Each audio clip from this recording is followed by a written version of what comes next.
Hey guys, it's me, Becca Lori Hector, your BS detector, and I am here on this happy Friday to give you the next F word. The F word, of course, is my Friday show in which we take an F word and we look at it and we think about a little bit how it fits into our life, where we might be going wrong using that word, perhaps thinking it means something else than what it actually means.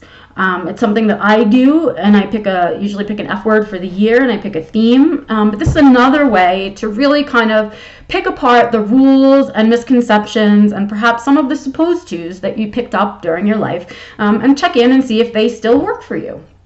And so that's where we are today, here on the F word. But before we go on to the new F word, we have to take a look back at last week's F word. So last week's F word was failure.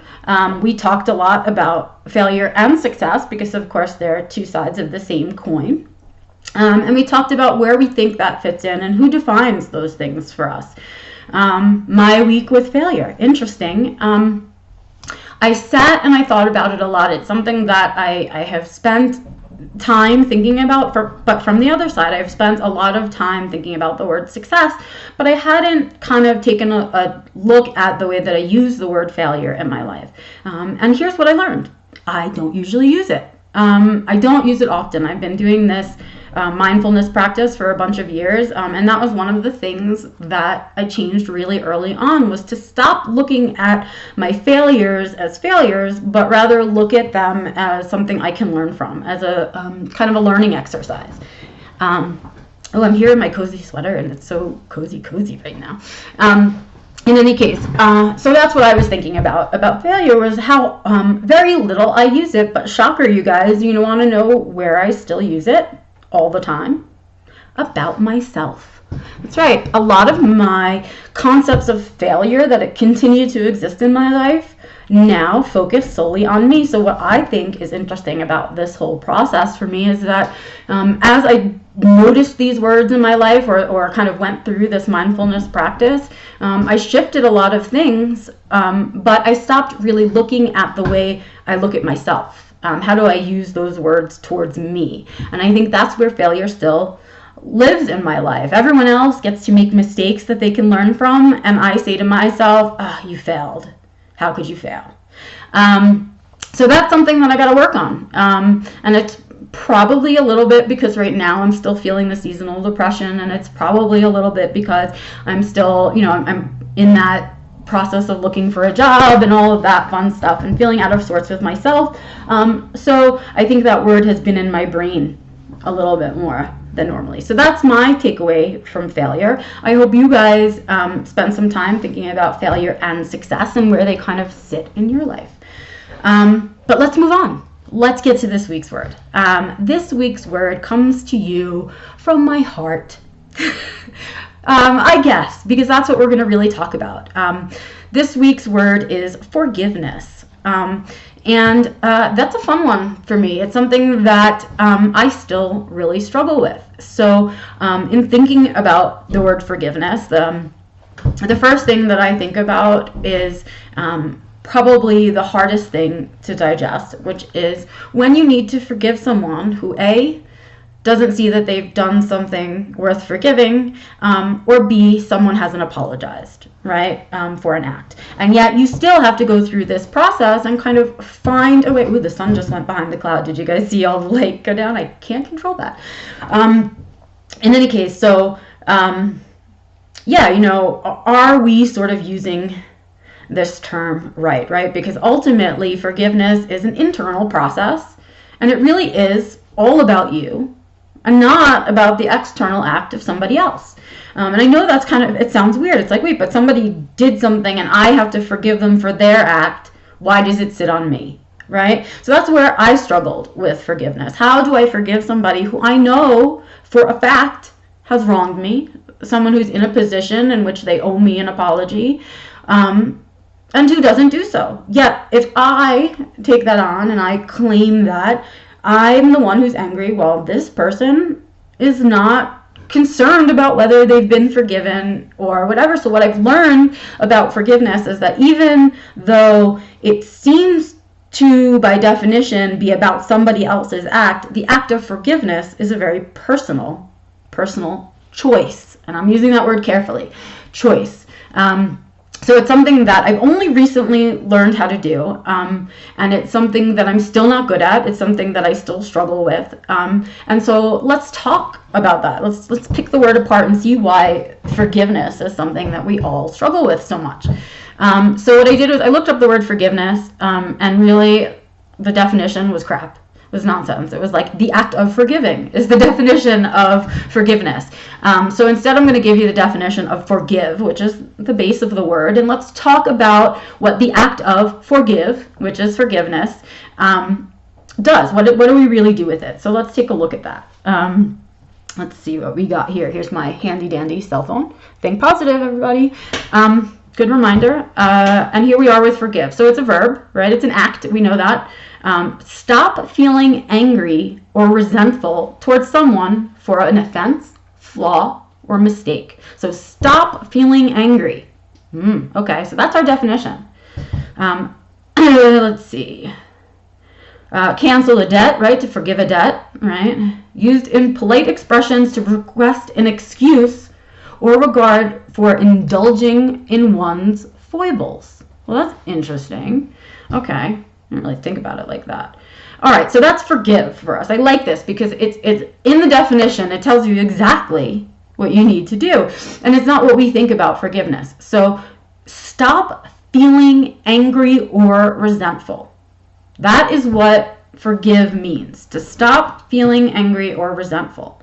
And if you notice when we look at that definition has nothing to do with anybody else. It has nothing to do with that action, the way it went down, nothing. The act of forgiving is a personal choice. It's the choice to stop feeling angry or resentful about something that somebody else did.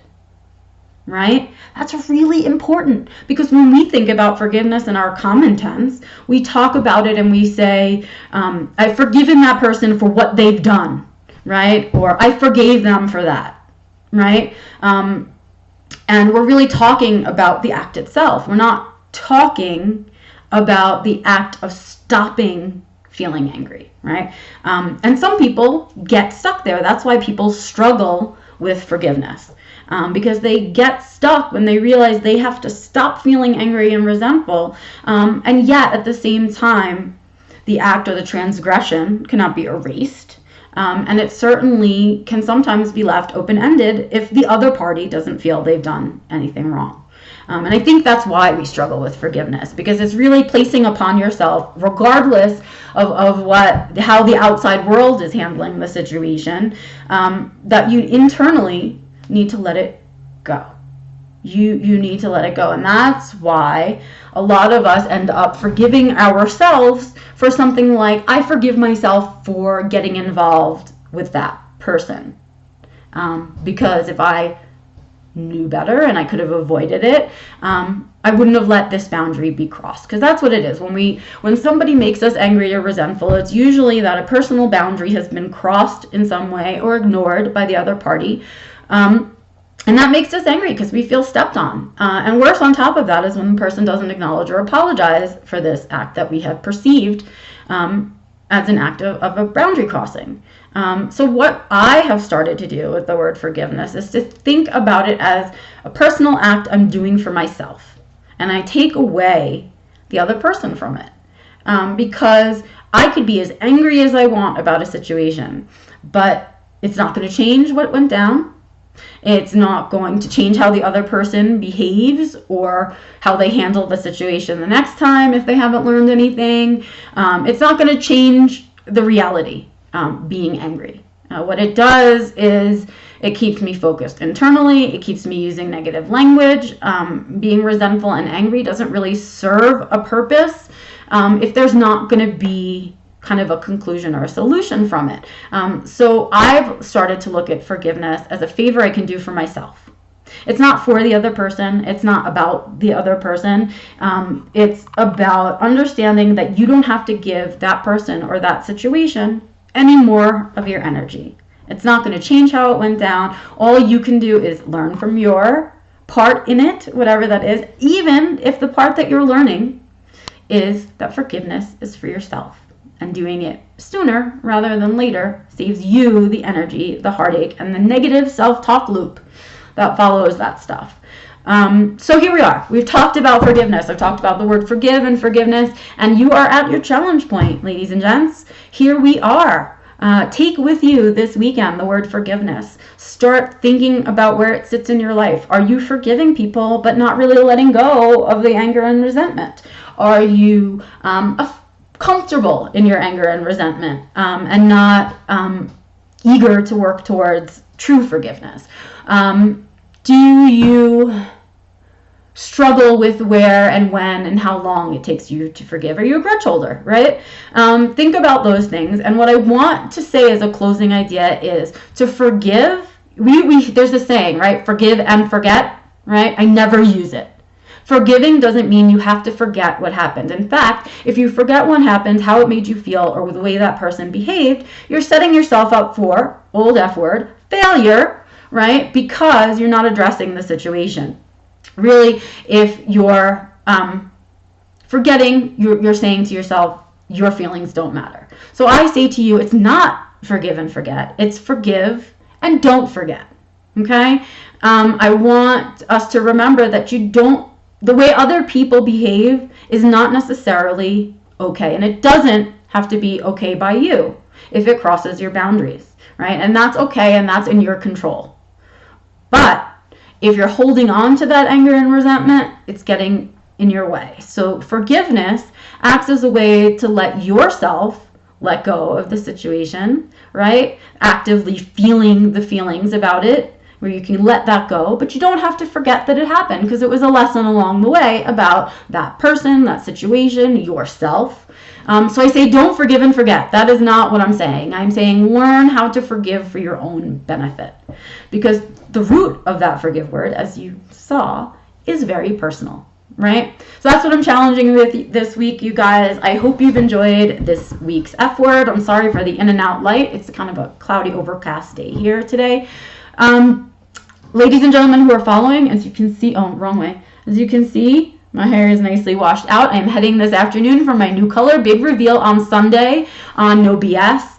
And so let's go over it. Fridays are the F word with me. If you want to catch those words, kind of pick through them for your life, that's on Fridays.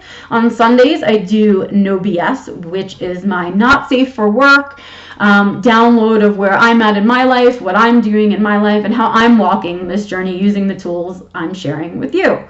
And then on Wednesdays, I do the Truth Nugget, which is my midweek word of wisdom, kind of tidbit of truth, I say, for the middle of the week for you guys. So I hope that you'll go ahead and hit the subscribe button, which is below me. Also, you will see a floating head of me and Walter at some point. That is my subscribe button. You can go ahead and subscribe that way, and that way you can catch all of the different shows that I do all week long and catch up with us and get on this ride, get on this journey of self-discovery, self-understanding, and creating a life that you don't need a vacation from. That's it for me this week. I will see you guys on Sunday with No BS. Until then, I'm off to the hairstylist, Miss Fantasy Ashley. I will see you soon, and I will give you guys a reveal on Sunday. Have a great one, and don't forget to forgive.